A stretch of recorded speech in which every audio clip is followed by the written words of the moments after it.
B J പിയുമായിട്ടുള്ള CPM-ൻ്റെ കൂട്ടുകെട്ടാണ് ഈ മൃദു സമീപനത്തിൻ്റെ കാരണം.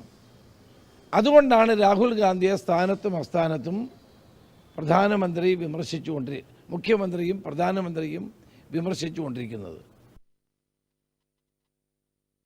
രാഹുൽ ഗാന്ധിക്കെതിരെ EP ജയരാജൻ. രാഹുലിന്റെ നേതൃത്വത്തിൽ കോൺഗ്രസ് ജീർണതയിലാണ്.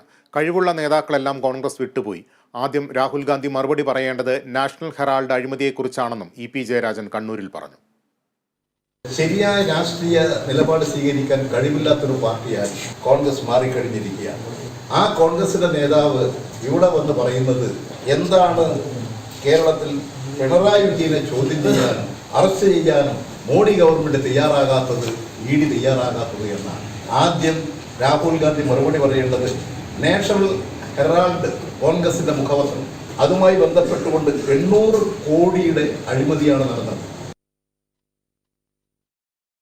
തെരഞ്ഞെടുപ്പ് വേദികളിലെ കത്തിപ്പടരുന്ന ജ്വാലയായിരുന്നു VS അച്യുതാനന്ദൻ. കണക്കിന് വിമർശിച്ചും പരിഹസിച്ചും തനത് ശൈലിയിൽ VS